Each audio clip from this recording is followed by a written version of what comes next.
प्रिय मित्रों, जय श्री कृष्ण। मैं हूं आचार्य डॉक्टर विष्णु कुमार मिश्रा और आपका इस खास एपिसोड पर बहुत बहुत स्वागत करता हूं। हर व्यक्ति के जीवन में तमन्ना रहती है आकाश की बुलंदियों का स्पर्श करे। उसके जीवन में जो मूलभूत आवश्यकताएं होती हैं उनमें कमी ना महसूस हो, लेकिन उसके अतिरिक्त भी वो सब कुछ पाना चाहता है। चाहे गाड़ी हो, चाहे बंगला हो, चाहे बैंक बैलेंस हो, वो सब कुछ इतना अर्जित करना चाहता है कि उसके जीवन में कोई अभाव न रहे, किसी चीज की कमी न रहे। पर ये सब कुछ मिलता कब है, ये राजयोग कब प्रस्फुटित होते हैं? इस एपिसोड पर मैं मिथुन लग्न के जातकों के राजयोग कब प्रस्फुटित होंगे, मिथुन लग्न के जातकों को उनके सामने कब वो सुनहरा पल आएगा जब उनके पास बंगला भी होगा और बंगले के सामने एक बढ़िया इंपोर्टेड कार भी खड़ी होगी, क्योंकि बंगले की शोभा ही कार से है। अगर बंगला है और बंगले के सामने बढ़िया सुंदर सी मर्सिडीज कार ना खड़ी हो, कोई इंपोर्टेड लग्जरी कार ना खड़ी हो, तो बंगले की रौनकता कुछ अधूरी लगती है। और जब बंगला होगा और जब कार होगी तो उसकी मेंटेनेंस के लिए खर्च भी चाहिए। घर के रोजमर्रा की तमाम आवश्यकताएं तो है ही हैं, लेकिन अपनी शान शौकत के लिए भी। और अगर कदाचित ऐसा भी हो कि किसी ने कुछ पैसे मांग लिए तो उसके लिए हमको सोचना ना पड़े, तो कम से कम इतना तो बैंक बैलेंस होना चाहिए। तो ये मिथुन लग्न के जातकों के जीवन में कब आएगा? मिथुन लग्न के जातकों का राजयोग कब प्रस्फुटित होगा, कब उदय होगा? आज हम इस वीडियो पर इसी विषय पर आपसे चर्चा करेंगे। पर विषय क्रम में हम आगे बढ़ें उससे पहले आपसे आग्रह कि अगर आपने अभी तक हमारे इस चैनल को सब्सक्राइब नहीं किया है तो प्लीज चैनल को सब्सक्राइब करें। और अगर हमसे किसी भी किस्म का ज्योतिषी परामर्श चाहते हैं तो स्क्रीन पर फ्लैश हो रहे नंबरों पर आप हमसे संपर्क कर सकते हैं। तो ये 3 नंबर से शुरू होने वाली जो जन्म पत्रिका है, जन्म कुंडली है, ये मिथुन लग्न की जन्म कुंडली है। इसके लग्नेश होते हैं बुध। जो जन्म कुंडली का ये चौथा भाव है जहां से भूमि, भवन, घर, गाड़ी आदि का विचार किया जाता है। चौथे नंबर पर भी 6 नंबर लिखा हुआ है। 6 नंबर यानी कन्या राशि। कन्या राशि के भी स्वामी बुध ही होते हैं, तो लग्नेश भी बुध है और गाड़ी, धन दौलत, बंगला भी लाने की भी जो जवाबदारी है वो भी बुध की ही है। तो सबसे पहली बात तो यह कि जन्म कुंडली में बुध की स्थिति अच्छी होनी चाहिए। तो निश्चित रूप से आपके जीवन में वो क्षण आएगा जब आपके पास अपनी गाड़ी भी होगी बुध की दशा अंतरदशा में, और आपका बंगला भी होगा। मिथुन लग्न की जन्म कुंडली में नवम भाग्य भाव पर जहां पर 11 नंबर लिखा हुआ है उस भाग्येश होते हैं शनि। अगर शनि भाग्य भाव में ही बैठे हैं और बुध 6 नंबर जहां लिखा हुआ है चौथे भाव पर, अगर बुध वहां विराजमान है, या कि फिर बुध 3 नंबर जहां पर लिखा है लग्न पर, अगर लग्न में भी बुध विराजमान है तो आपका एक बड़ा सुंदर संयोग बनेगा। जब भी बुध और शनि की दशा अंतरदशा आएगी तो निश्चित रूप से आपके पास जो है तो बहुत ढेर सारा धन दौलत आएगा और आपकी आय की वृद्धि होगी। और जब ढेर सारा धन दौलत आएगा, आपके धन के योग बनेंगे, भाग्य आपका साथ देगा। जब भाग्य आपका साथ देगा तो निश्चित रूप से आपके पास एक सुंदर सा घर भी होगा, घर के सामने गाड़ी भी होगी, एक अच्छा बैंक बैलेंस भी आपके पास होगा। आपकी जन्म कुंडली का द्वितीय भाव का स्वामी चंद्रमा और भाग्य भाव के स्वामी शनि दोनों का राशि परिवर्तन हो जाए। जहां पर द्वितीय भाव पर 4 नंबर लिखा हुआ है वहां पर आकर के शनिदेव विराजमान हो जाए, और जो नवम भाव है, जो भाग्य भाव है, जहां पर 11 नंबर लिखा हुआ है वहां पर जो है द्वितीय भाव के स्वामी चंद्रमा आकर के विराजमान हो जाए।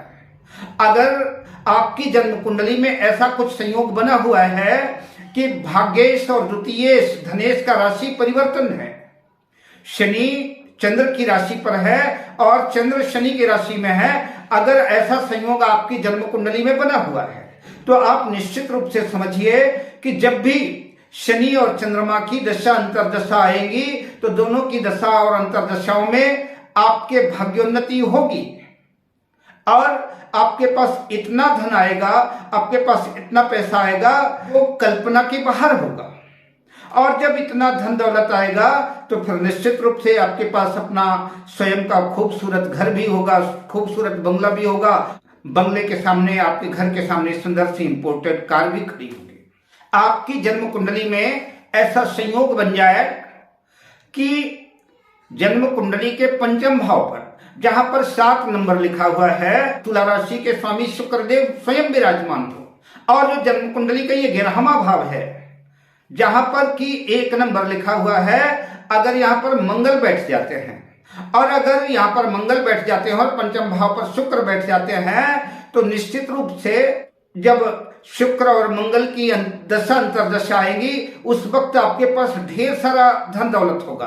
और धन दौलत इतना होगा कि आपके पास चल और अचल दोनों प्रकार की संपत्ति होगी। आपके पास एक से अधिक बंगले हो सकते हैं, एक से अधिक घर हो सकता है और एक से अधिक गाड़ियां भी हो सकती हैं और भूमि, भवन, खेत वगैरह, बाग बगीचे, ढेर सारी चल और अचल संपत्ति शुक्र और मंगल की दशा अंतरदशा में आपके सामने हो सकती है। मंगल और शुक्र की दशा अंतरदशा आएगी, इस वक्त जो है आप शून्य से शिखर तक की यात्रा तय करेंगे। आपकी जन्म कुंडली के भाग्य भाव का जो स्वामी है शनि और दशम भाव का जो स्वामी है गुरु, जहां पर 12 नंबर मीन राशि लिखी हुई है, अगर गुरु या तो गुरु 10 नंबर पर बैठ जाए दशम भाव पर और शनि अपने भाग्य भाव पर, नवम भाव पर जहां 11 नंबर लिखा है, अगर यहां पर बैठ जाते हैं, दशम भाव का स्वामी गुरु भी स्वग्रही है और भाग्येश भी स्वग्रही है,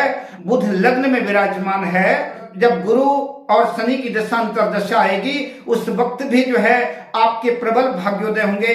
आपका उस वक्त राजयोग झंकृत होगा और आपके साथ आपका व्यापार, आपका कारोबार, आपकी बिजनेस, आपकी नौकरी जो भी आप करते हैं, नौकरी में प्रमोशन होगा। व्यापार व्यवसाय करते हैं तो व्यापार व्यवसाय में भी अपार सफलता मिलेगी और उस वक्त आपके जीवन में इतना धन आएगा कि आपकी संपूर्ण मनोकामनाएं पूर्ण हो जाएगी। आपके पास एक सुंदर गाड़ी भी होगी, आपके पास एक सुंदर बंगला भी होगा और आपके पास एक इतना बैंक बैलेंस भी होगा जिससे आप जीवन में संतुष्ट होंगे। आपकी जन्म कुंडली में लग्नेश बुध स्वयं भद्र योग बना करके अगर लग्न में विराजमान है और साथ में भाग्य शनि और पंचम भाव त्रिकोण भाव के स्वामी शुक्र, अगर लग्न में बुध की, शुक्र की और शनि की युति है तो यह समझ के चलिए कि फिर अगर ऐसा कुछ हो गया, केंद्र त्रिकोण राजयोग बन गया, ऐसा कॉम्बिनेशन आपकी जन्म कुंडली में बना हुआ है तो निश्चित रूप से समझ के चलिए कि रंकम करोति राजनम। अगर भिखारी आदमी भी है, गरीब से गरीब आदमी भी है और मिथुन लग्न की कुंडली है और उसकी जन्म कुंडली के लग्न में बुध, शुक्र और शनि की युति है, तो जब जब बुध, शुक्र और शनि की दशा अंतरदशा इनकी आएंगी तब तब इसके जीवन में इतनी उन्नति होगी, इतनी प्रगति होगी, हर काम में सफलता मिलेगी और इसका व्यापार व्यवसाय दिन दुना रात चौगुना बढ़ेगा। नौकरी करता है तो नौकरी में भी ऐसे जब तक की पदोन्नति होगी और उसके कार्य की चारों तरफ तारीफ होगी, प्रशंसा होगी और इतना धन आएगा, इतना दौलत आएगा इस पीरियड में, इस काल में, शनि, शुक्र और बुध की दशा अंतरदशा में, कि आप समझ के चलिए कि धन की बरसात होगी। और जब धन की बरसात होगी तो फिर जीवन में कोई अभाव रहेगा नहीं, किसी चीज की कमी रहेगी नहीं। फिर आपका अपना गाड़ी भी होगा और का एक सुंदर खूबसूरत बंगला भी होगा। अगर आपकी जन्म कुंडली में द्वितीय भाव का जो स्वामी है धनेश चंद्र लग्न में आकर के विराजमान हो जाए, जहां पर 3 नंबर लिखा हुआ है, और लग्नेश बुध जन्म कुंडली के द्वितीय भाव पर जो है, द्वितीय भाव पर जहां पर 4 नंबर लिखा हुआ है, अगर वहां पर विराजमान हो जाता है तो ये भी दशा आपके लिए जो है सुंदर राजयोग कारक होगी। इनकी दशा और अंतरदशा में भी आपके जीवन में खूब सुख समृद्धि की वृद्धि होगी। आपकी वाणी मुखर होगी, आपकी वाक शक्ति होगी, आप सभा चतुर होंगे और आप अपनी वाणी से लोगों को सम्मोहित कर लेंगे और आपके जीवन में खूब ढेर सारा धन दौलत होगा और आपकी ख्याति दूर दूर तक फैलेगी। अगर आपकी जन्म कुंडली में केंद्र और त्रिकोण के किसी भी भाव में बुध और शुक्र की युति बनी हुई है तो लक्ष्मी नारायण योग बनेगा। और जब लक्ष्मी नारायण योग बनेगा और लक्ष्मी नारायण आपके जीवन में प्रसन्न हो जाएंगे तो जब भी बुध और शुक्र की दशा अंतर्दशाएं आएंगी उस जीवन में भी आपके पास ढेर सारा धन दौलत होगा, उस समय भी आपके पास किसी चीज की कमी नहीं होगी। जन्म कुंडली के केंद्र के किसी भी भाव में या कि 11वें भाव में, एकादश भाव में, त्रिकोण भाव में कहीं भी अगर मंगल और बुध की युति होती है, मंगल और बुध साथ साथ बैठते हैं तो यह भी लक्ष्मी नारायण योग बनेगा। ऐसे जातक को भी जब मंगल की और बुध की दशा अंतर्दशा आएगी तब भी उनके जीवन में सब कुछ होगा। हमें आय भाव का स्वामी ही मंगल है और बुध लग्नेश है, तो उस वक्त आप अपने मेहनत से, अपने ज्ञान से, अपनी बुद्धि से इतना धन दौलत अर्जित करेंगे कि आपके जीवन में किसी चीज की कमी नहीं होगी, आपके पास सब कुछ होगा। अब मैं मिथुन लग्न के जातकों के अंतिम राजयोग की चर्चा करता हूं। मिथुन लग्न में दशम भाव के स्वामी होते हैं देवगुरु बृहस्पति, जहां पर 12 नंबर लिखा हुआ है मीन राशि। और देवगुरु बृहस्पति अगर जन्म कुंडली के द्वितीय भाव पर, जहां पर 4 नंबर लिखा हुआ है, अगर वहां पर बैठ जाते हैं तो गुरु उच्च के हो जाएंगे और उच्च के होकर के धन भाव पर बैठेंगे तो आपका कैरियर, आपका व्यापार, आपका व्यवसाय गुरु की दशा अंतर्दशा में या कि आपकी नौकरी में इतनी आपकी पदोन्नति होगी कि आपके पास इतना धन आएगा, इतना धन आएगा कि वो संभाले से भी नहीं संभलेगा। और अगर संयोग से कदाचित इसी दूसरे भाव पर गुरु के साथ जन्म कुंडली में चंद्रदेव भी विराजमान है, चंद्रमा भी विराजमान है, तो यह एक उत्कृष्ट गजकेसरी योग बनेगा, क्योंकि गुरु अपने उच्च राशि में है और चंद्रमा स्वग्रही है। अगर ऐसी स्थिति, ऐसा कॉम्बिनेशन आपकी जन्म कुंडली में, मिथुन लग्न के जातकों की कुंडली में बनता है तो यह सर्वोत्कृष्ट गजकेसरी राजयोग बनेगा। तो मतलब आपके पास इतना धन होगा जो आपकी कल्पना से बाहर होगा। यही गुरु और चंद्र का कॉम्बिनेशन केंद्र या त्रिकोण में कहीं भी बन जाए। अगर सप्तम भाव में होती है, जहां पर 9 नंबर लिखा हुआ है, गुरु की मूल त्रिकोण राशि है धनु राशि, अगर सप्तम भाव पर गजकेसरी योग बने, एक उत्कृष्ट अच्छे किस्म का राजयोग माना जाएगा। और अगर यही गजकेसरी योग दशम भाव पर, जहां पर मीन राशि है, यहां पर भी बनता है या कि केंद्र या त्रिकोण में कहीं भी बनता है, आपके जीवन में जब भी गुरु और चंद्र की दशा अंतर्दशा आएगी उस समय जो धन की तमाम सीमाओं को लांघ जाएंगे और आपके पास उस वक्त एक सुंदर सा घर होगा, सुंदर सा बंगला होगा और सुंदर से बंगले के सामने सुंदर सी गाड़ी खड़ी होगी और आपका बैंक बैलेंस भी होगा। शुभकामनाओं के साथ जय श्री कृष्ण।